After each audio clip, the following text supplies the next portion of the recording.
When the world reels, will you remain composed or will you shatter in the storm? In today's video on Stoic Quotes, we delve into a system of thought, a compass comprising 6 philosophical groups designed to help you build an inner fortress. Observe the times, think strategically, adapt wisely, identify risks, and achieve victory through simplicity. Each group is not merely a dry maxim, but a living lesson tempered through trials from mastering the mind to winning with minimal struggle. If you are weary from emotion lost before choices or wish to learn to live more strategically, this video is for you. I have researched and curated the 30 quotes most pertinent to today's topic, Sun Tzu's rules for mental strength and strategy. To highlight this theme and to clarify the meaning and significance of each quote, I have categorized and grouped quotes of similar themes together, allowing us to easily explore and contemplate them. Dear lovers of ancient philosophy, you who are also passionate about seeking the immense, timeless values of ancient philosophical maxims, you who are attuned to and share the same breath of passion for ancient philosophical values as I do, let us explore today's topic together. Let us contemplate and savor the values of these quotes through the theme Sun Tzu's rules for mental strength and strategy. Stay until the end so I may guide you through an initial practice of introspection to immediately regain clarity. If you find value in this, do not forget to click subscribe and turn on the notification bell so you do not miss the lessons to come.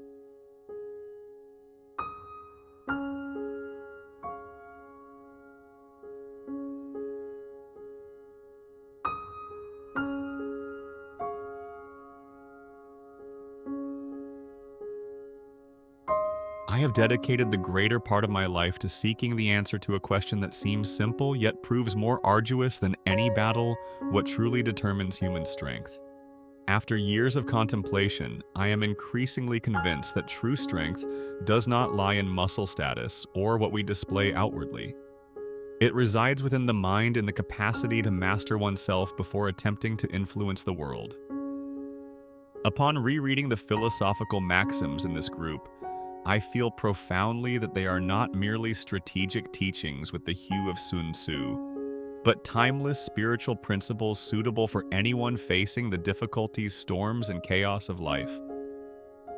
I wish to begin with the statement I believe to be the root of all inner strength. It reads, "Master your mind and no opponent can truly master you." When reading this, I feel reminded of the ultimate truth of every conflict humans endure. The world always presents adversaries, unexpected circumstances, and pressures that can crush us if we are unprepared. Yet the greatest and most dangerous enemy always lies within us: panic, self-doubt, fear, and limiting beliefs. He who masters his mind is one who is no longer subdued by any external farce.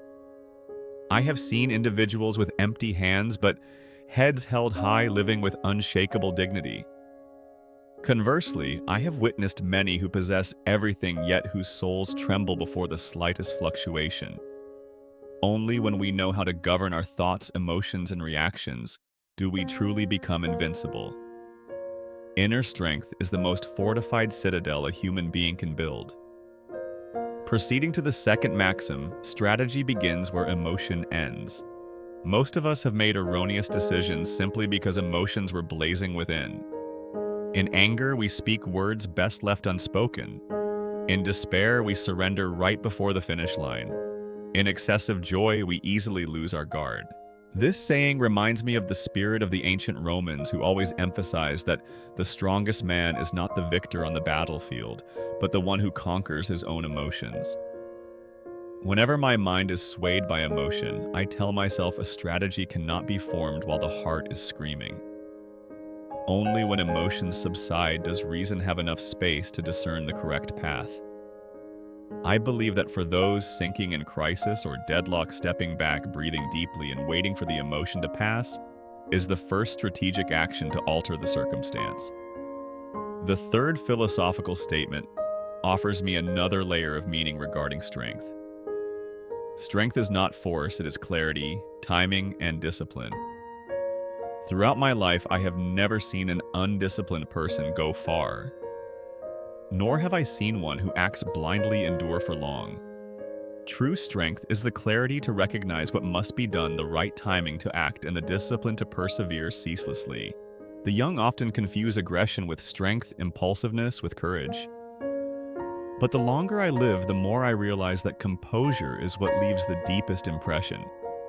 In every situation, the strongest person is not the one who shouts the loudest or strikes the fastest, but the one who knows what they are doing and why. If you are weary before mounting challenges, I wish to say that you need not be strong in a forced manner. Be clear, be timely, be disciplined. That is sufficient to overcome any tempest. The next statement recalls a great lesson that took me many years to comprehend. To control the battlefield, first control the space within yourself. In life, we always desire to control everything: work, relationships, the future, even the emotions of others. But the more we seek control, the more disappointed we become. The truth is that the greatest battlefield lies not out there, but within the mind of each person. If the mind is full of chaos, we will perceive a chaotic world. If the mind is full of fear, we will see everything as terrifying. If the mind is full of doubt, we will see everyone as suspicious. Only when clearing the internal ground can we make correct decisions and take effective action. I have fallen into periods where the outside world seemed ready to swallow me, but whenever I retrieved the stillness within, I understood that the storm outside was merely a reflection of the intensity of my internal instability. Once you master the inner self, you will find that every external battle can be managed. Next is a saying that provokes much thought. When the mind is calm, strategy becomes obvious. Many people tend to overthink, attempting to analyze every situation to the point of action paralysis. Yet strangely, when I find composure, the most complex matters become simple. The human mind is like the surface of water. When agitated, the water becomes turbid and the bottom cannot be seen. But when the water settles, everything appears clearly. Similarly, when the mind is upturned by emotion and pressure, we cannot see the path. But in stillness, the truth naturally emerges. If you are confused, allow yourself a moment of silence. You will see the solution is always there. It is just that we are too noisy to recognize it. The next quote: "Conquer distraction, and you conquer half of every battle," is something I wish to dedicate to all who feel their lives are fragmented by too many things. I spent many years understanding that distraction is the most dangerous silent enemy. It does not attack massively, nor does it cause shocks, but it drains our energy bit by bit, preventing us from ever going far. A person cannot complete the journey if they stop every time there is a noise by the roadside. The most important thing is not how much time you have, but how much of it you use for what is truly meaningful. When you learn to discard the superfluous, you will see yourself mature very quickly. I always remind myself to win first, conquer the distraction within oneself. The following philosophical point is one of the things those falling into crisis need most. Your greatest weapon is the calm you keep under pressure. In the storms of life, the most precious asset is not skill, money, or experience, but calm. It is calm that helps us avoid erroneous decisions, helps us clearly observe the situation, and choose precisely what needs to be done. Many times in life, I have fallen into a state where I thought I could not stand firm. But whenever I maintain my composure, I realize that pressure does not come to destroy me, but to test whether I have the fortitude to rise above it. If you are at the bottom of life's well, keep calm. For calm is the first light leading you out of the darkness. Another saying continues to emphasize the value of inner stillness. Mental strength grows in silence, not in noise. In this modern age, humans are besieged by noise, the noise of social media, of public opinion, of expectations from others, of ceaseless worries. But no one becomes strong amidst noise. Mental strength can only grow when we dare to step into solitude, dare to sit with pain, dare to look into the weakest parts of ourselves. I have been through years where silence was my only friend, and it was in those moments that I built the most solid foundation for myself. If at this moment you feel lonely or lost, understand that sometimes it is a signal that you are being tempered to become stronger. The next quote, "You win twice when you win. Yourself first," acts as a powerful reminder that every victory over the world becomes meaningless if we fail before ourselves. In life, we may achieve fame, wealth, and admiration, but if every night we still toss and turn due to self-doubt, anger, or misery, then all those victories have no value. I have seen many reach external peaks but always feel empty inside. Conquering oneself means accepting oneself, understanding one's limits, training to overcome them, and facing every challenge with a fearless mindset. When you conquer yourself, every other victory is merely a natural consequence. The final sentence in this group, "The strong act with intention, the weak react with impulse," is the perfect conclusion to the entire spirit of this philosophical group. The strong live with intention, not allowing themselves to be dragged by circumstances. The weak react by instinct, letting circumstances dictate their emotions and actions. I once lived like a leaf swept by the wind, reacting to everything happening around me. Only when I learned to live with intention did my life begin to change. I believe every person has the right to choose to become one controlled by life or one who self-directs their life. If you feel you are being swept along by the current of circumstances, remember that simply by changing your intention and acting with purpose, you have taken the first steps toward becoming strong. When summarizing this first group of philosophies, I realized that they all revolve around a common point. Self-mastery is the foundation of every value, every success, and every victory. Life will not cease to test us, but every time we overcome a challenge of our own, we lay another brick for our internal fortress. I wish to send a message to those facing difficulties. You do not need to immediately change everything. You only need to change the way you face yourself. When you are calmer, clearer, more disciplined, and more intentional, you will see life begin to change in a way you previously did not believe was real.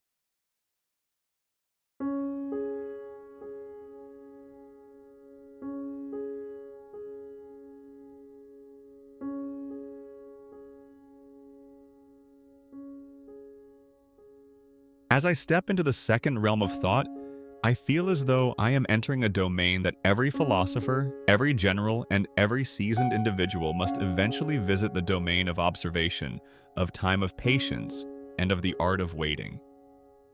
In my life, I have witnessed countless people fail not for lack of talent, but for lack of patience. I have also witnessed those who seemed weak, yet surpassed others through the capacity to observe, maintain composure, and act at the precise moment. The maxims in Group 2 do not clamor for explosive strength. They encourage quiet perseverance, the sharpness of intellect, and the ability to seize the moment as precisely as an archer drawing the string, waiting for the arrow to leave the bow. I begin with the first maxim of the group. The warrior who observes patiently wins battles before they begin. This sentence reminds me that victory does not always take place on the battlefield. Sometimes it is determined beforehand during the phase of observation.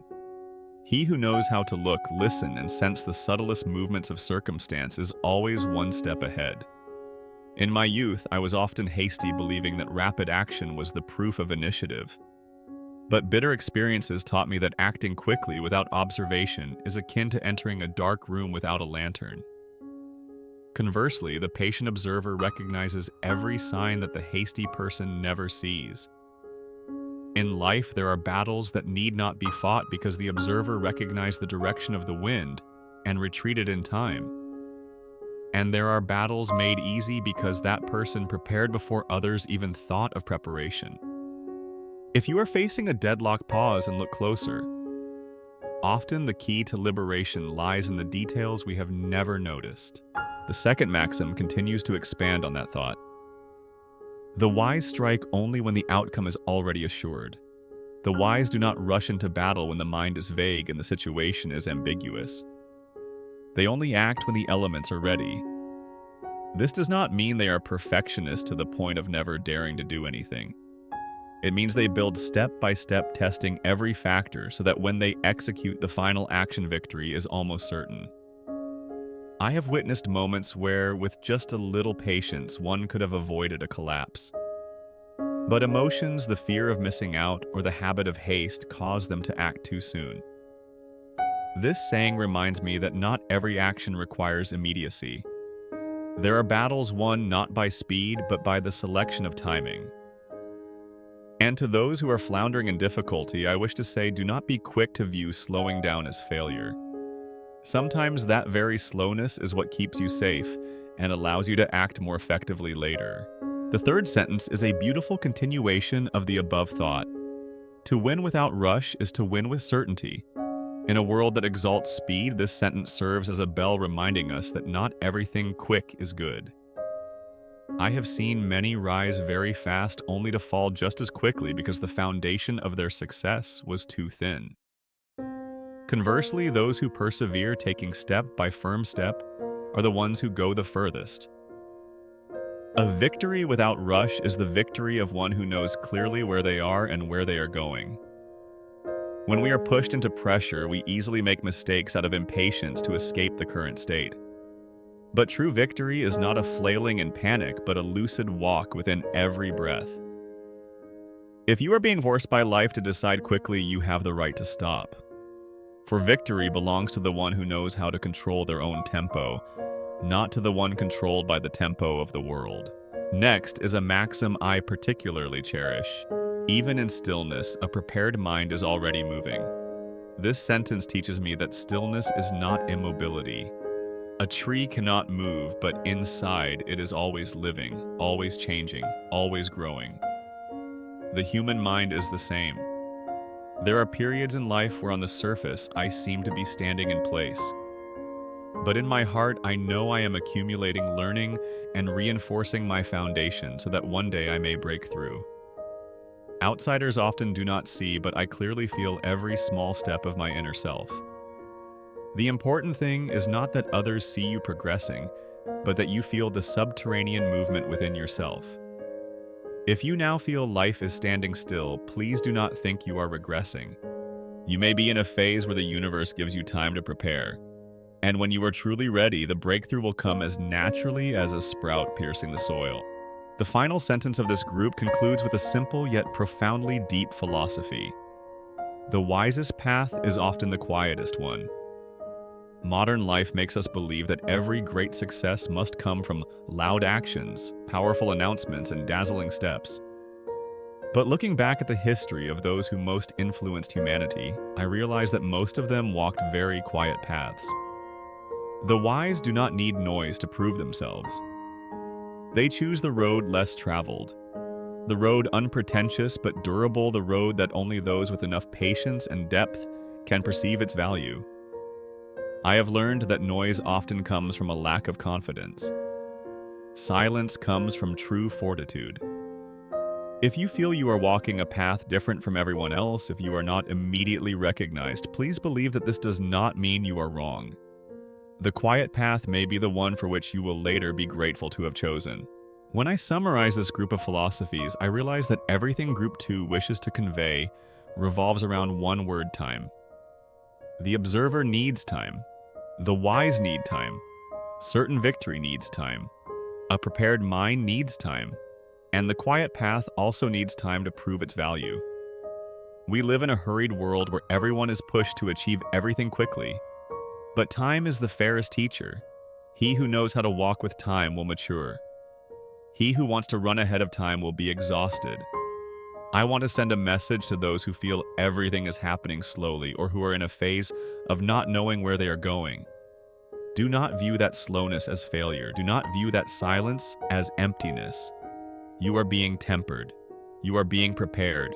You are being taught to observe more closely, to be more patient, to become sharper. And when the right moment arrives, you will understand that all the delays, the silence, and the slow steps were part of a grand strategy designed for you.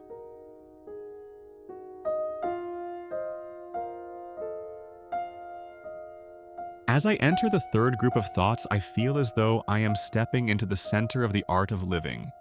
The art of deep thinking, of perceiving what others do not, and of constructing strategy from the subtlest observations. If the previous two groups emphasize self-mastery and the importance of patience, this group guides me to another dimension, the dimension of intellectual action, of sharpness in thought, and of the capacity to navigate destiny through strategy rather than instinctive reaction. Here I understand that deep thinking is not complex thinking, but seeing the simple essence of all matters. And strategy is not trickery, but the harmony between understanding oneself, understanding others, and understanding circumstances. Rereading the first statement of this group, I recall those I have met in life who possess the ability to shift situations simply by altering the rhythm of action. It reads, "A leader wins not by shouting commands, but by shaping momentum." In my youth, I once thought a leader was one who stood in front, issued orders, and garnered the most attention. But life taught me a different lesson. A true leader need not be loud. A leader is one who controls the flow, who senses the rhythm of events, and uses the collective energy to steer toward the destination. At a deeper level, this saying teaches me that each of us is the leader of our own life. We cannot shout at ourselves to change. We must lead ourselves by creating momentum bit by bit. If you feel directionless, remember that change need not begin with an explosion, but simply by creating a new rhythm for your life. Start small, but be consistent. That is how one leads oneself. Next is the statement I always view as a fundamental teaching on transformation. Victory is built on small, invisible choices made daily. In my youth, I did not believe in the power of small things. I desired great leaps, resounding achievements. But after many years, I realized that all enduring achievements are built from things that seem insignificant. Daily patience, consistent practice, choosing the hard over the easy, keeping promises to oneself. These are the small victories that create the great victory. Life may test you with difficulties that seem insurmountable, but you need not overcome them all in one day. You only need to choose correctly today, then repeat it tomorrow. Those lost in darkness often think they need a miracle to change their lives. But the truth is much gentler. A miracle is built from small choices we repeat with steadfastness. The next philosophical statement expands the vision of deep thinking. The battlefield is won by the one who thinks one move deeper. I have always held that the difference between the ordinary and the successful lies in the ability to think one layer deeper. The ordinary look only at the surface. The stronger look at causes. The wise look at the consequences of consequences. A deeper move is a vision transcending the present. In life, when facing difficulty, we often react according to the situation. But one who knows how to think deeply will ask, if I act this way, what will happen next? And after that, this maxim teaches me that those with deep thinking do not only live in the present, they live with the future. If you are stuck, try thinking one layer deeper. Perhaps the problem you see is merely the surface. The essence lies deeper. And so does the solution. One who thinks a little deeper always finds a path where others see only a wall. The next sentence is one I consider to contain the most strategic spirit. A strategist sees opportunities where others see obstacles. When life pushed me to the limit, I once thought it was injustice. But gradually I understood that those with strategic thinking always find opportunity in adversity. We are often limited by our own lenses, and when standing before a challenge, we see only a dead end, not the turn. But if we are willing to change our perspective, we will realize that every obstacle is opening a new possibility. I have witnessed many fail amidst glamour, yet succeed when forced to face difficulty.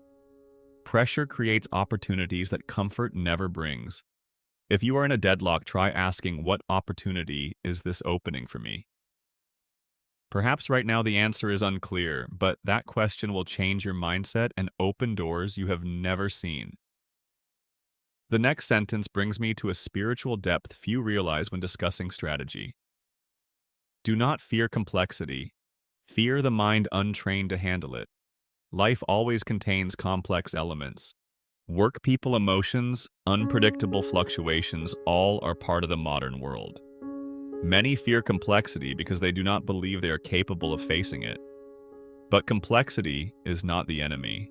The true enemy is the lack of training of the mind.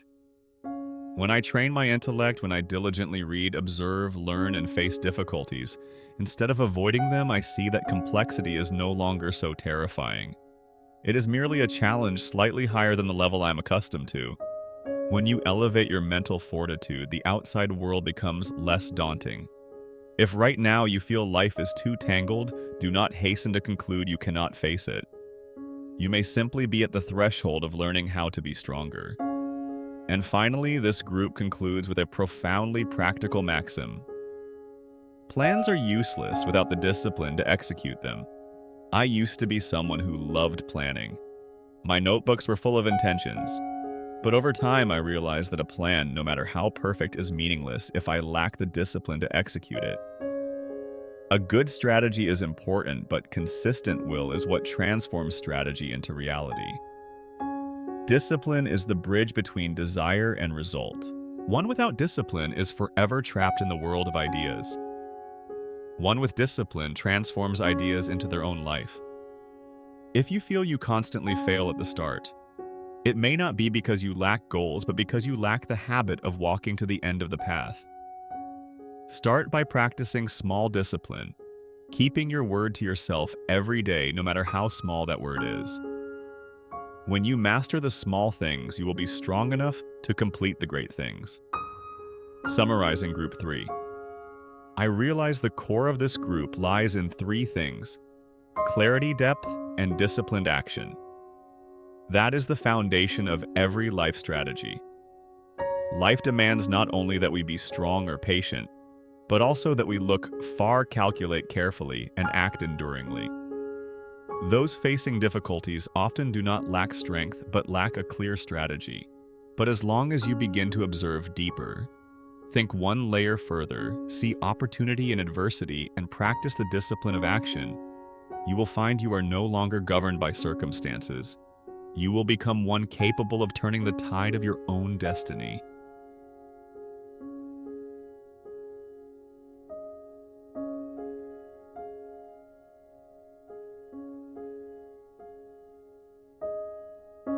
As I step into the fourth group of thoughts, I feel as though I am touching upon one of the most vital qualities for human existence: the capacity for adaptation. If the previous three groups spoke of inner strength, patience, and strategic thinking, this group brings me to a place that is gentler, yet more challenging. The art of changing according to circumstances without losing oneself. The difficulty of adaptation lies not in the act of changing, but in changing while preserving one's essential core. The capacity for flexibility is the harmony between softness and hardness, between enduring and transforming, between proactivity and acceptance. It is the spirit of the bamboo knowing how to bow before a strong wind, to avoid breaking yet standing straight again once the storm has passed. I begin with the first philosophical maxim of Group 4: adaptation is the highest form of strength. In my youth, I always thought that strength was immutable steadfastness, the ability to stand firm even when everything around changed. But time has taught me that absolute rigidity is sometimes a manifestation of weakness, and proper softness is sometimes the expression of supreme fortitude. Life never stands still. Circumstances change people, opportunities change, and we ourselves change with time. He who refuses to adapt is often trapped in the past, held back by old expectations. Conversely, he who knows how to adapt always finds a place to stand, no matter how the world shifts. In the most difficult periods of my life, I understood that adaptation is not surrender. It is the choice of the strong, those who know that straining to resist a massive wave will only lead to being submerged. Instead, they learn to merge with the current, find its rhythm, and use that very flow to move forward. If right now you feel life is trying to suffocate you, remember that you need not resist everything. Sometimes you only need to change your perspective, change your approach, change your expectations. When you allow yourself to be flexible, you will find yourself stronger than you ever thought. Next is the second maxim of this group. Every retreat is preparation for a stronger advance. This saying acts as a remedy for every soul in pain due to the feeling of regression. We live in a society that exalts moving forward, exalts achievement, exalts speed.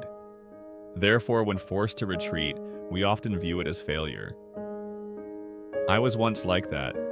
During difficult years, every time I had to step back, I felt as though I was being defeated by life.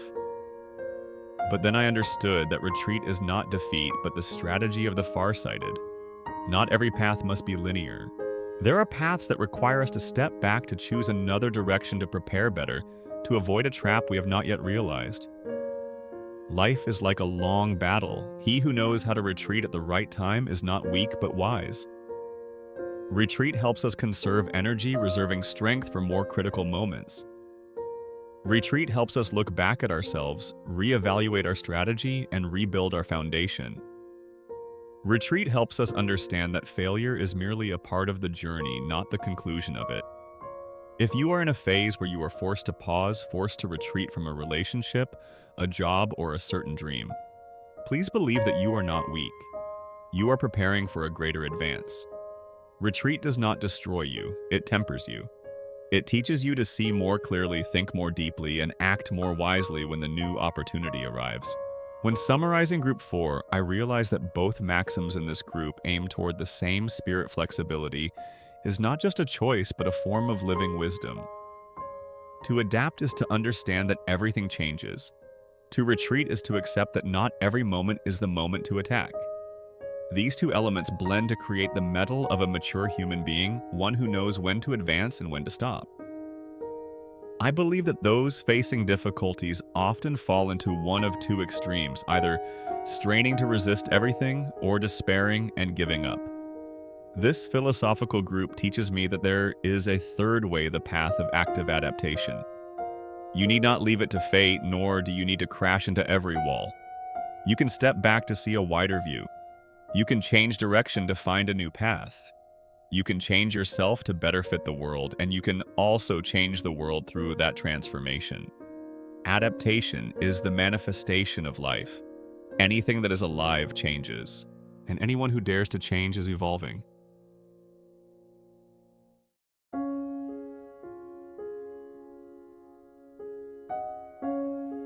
As I approach the fifth group of philosophies, I feel as though I am entering the deepest part of the art of living, the art of seeing things that others often overlook.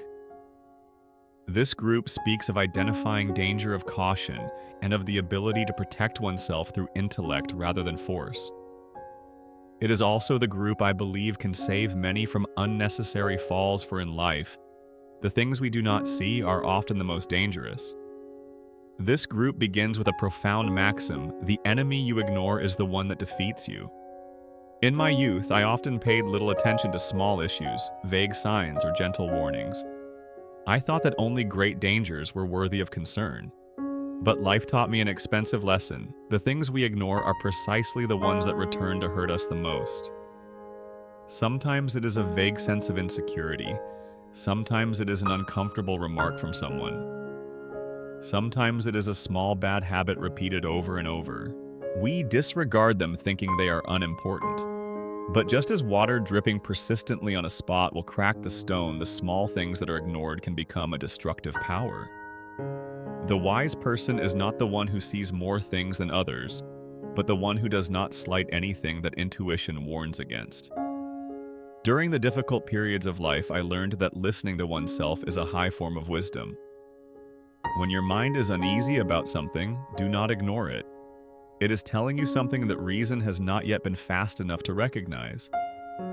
If you feel overwhelmed by a certain problem, stop and look straight at it instead of avoiding it. Only by confronting it can we overcome it. The next maxim serves as a perfect complement. He who knows when not to fight preserves infinite strength.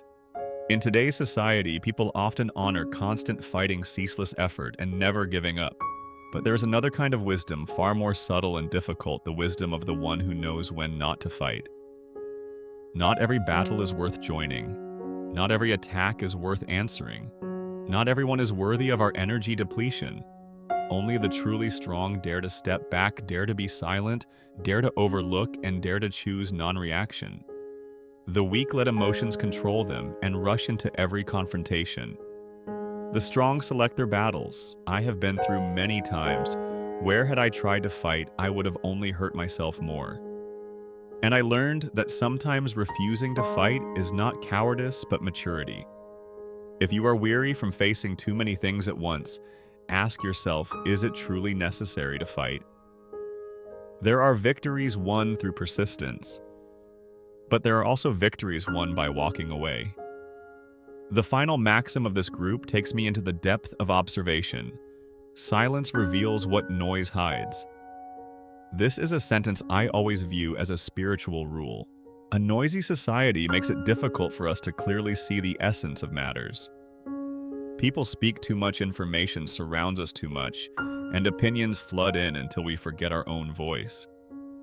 Noise hides the truth. Noise causes misunderstanding. Noise makes us anxious, panicked, and prone to making wrong decisions. But when I step into silence, not external silence, but the silence within the mind, everything becomes clearer. In silence, I see what I truly want. I see what is hurting me. I see the appropriate path. I see the fears hidden behind anger, the pain hidden behind laughter, and even the things I have been evading for so long. Inner silence is like light shining into a dusty room.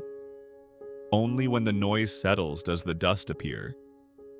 If you are feeling vague, lost, or unsure of which path to choose, seek a space of stillness. In that stillness, the truth will naturally emerge. When I summarize the fifth group of philosophies, I realize that all the maxims here wish to convey one important thing: human survival relies not on brute force, but on subtle observation, on the ability to read small signals that others do not heed. Life always sends signals before the storm arrives. He who recognizes the signals will find shelter before the rain falls upon his head. Those facing difficulties often feel as though life is against them. But if you observe more closely, you will see that life is not unfeeling. It always offers signs. It is just that sometimes we are too busy with the noise to recognize them. Listen to the signals. Trust your intuition. Choose the battles worth fighting. Keep silent to see more clearly. And above all, remember that wisdom is not knowing much, but seeing what others do not see.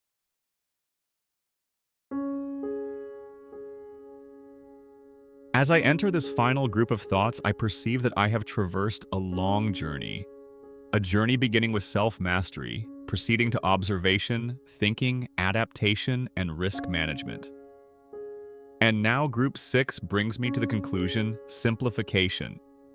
This is where all complexity settles, all strategy is distilled, and all strength is reduced to its purest form. Clarity and focus are where wisdom and action meet. This is also where a human being, after years of living amidst chaos, seeks lucidity like clear water. The first maxim of this group shines like a freshly sharpened blade. Clarity cuts deeper than any blade. I once thought that what caused the strongest impact in life was drastic action or grand decisions. But the deeper I delve, the more I understand that clarity is what creates the deepest cuts. Clarity helps us avoid erroneous steps. Clarity helps us avoid injuring ourselves with unnecessary fears. Clarity also helps us see what is truly important in life. I have lived through periods where the mind was like a cluttered room. Dozens of thoughts, desires, worries, and dreams tangled together, leaving me unsure of which direction to take.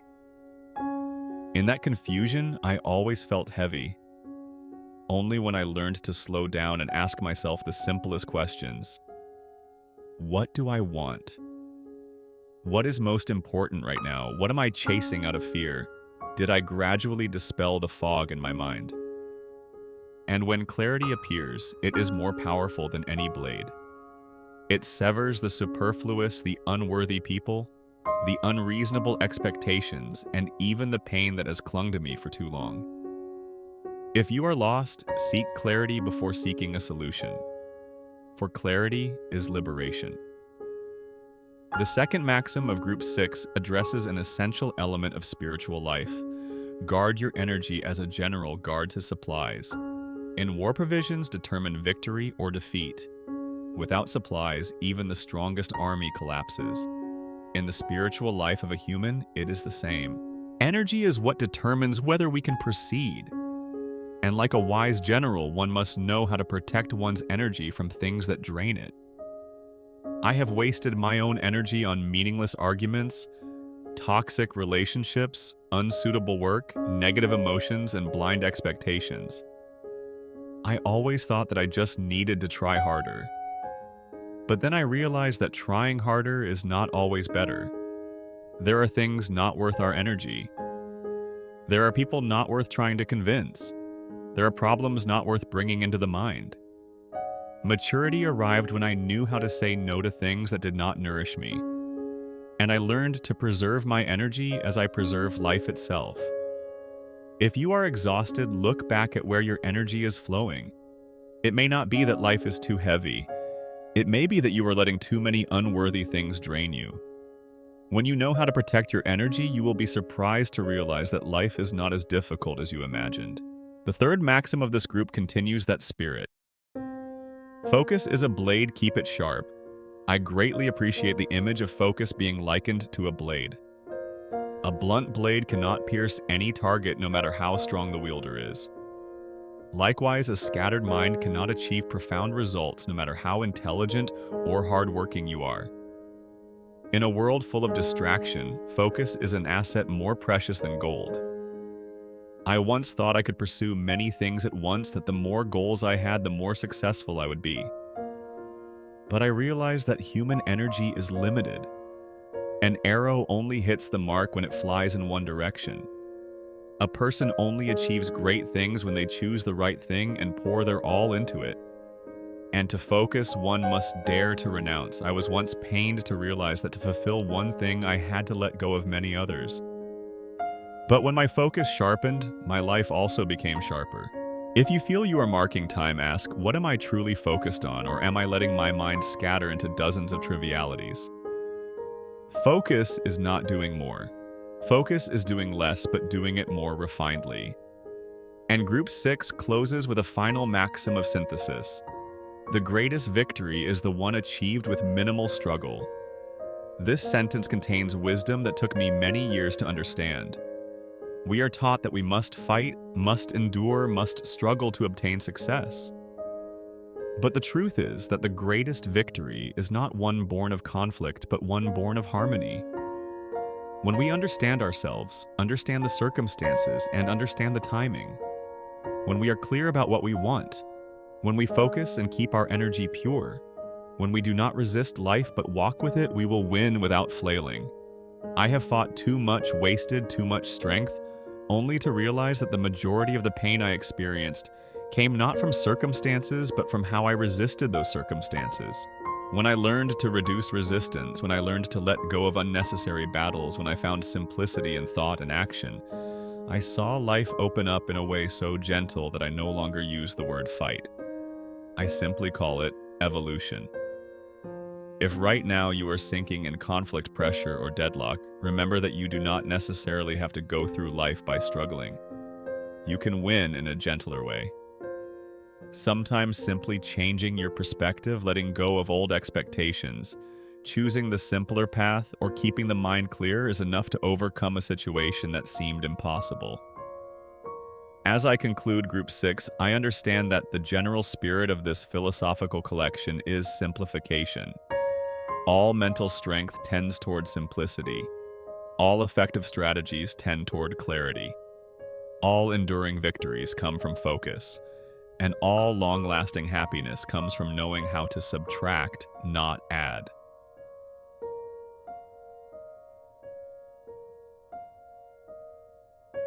As we reach the end of these 6 layers of philosophy, one truth becomes unmistakably clear. Real strength never comes from circumstances, it comes from the way you confront yourself. With just one moment of awareness, one shift in perspective, you can step into a stronger, calmer, and more grounded version of who you are. If what you heard today made you reflect, if it sparked a desire to live with more depth, more clarity, and more inner power, don't let that feeling fade. Turn it into a habit of wisdom. And to make sure you never miss any idea that could reshape your life, hit subscribe to Stoic Quotes right now. Every time you press that button, you're choosing to move closer to self-mastery and inner peace. Don't hesitate, subscribe now.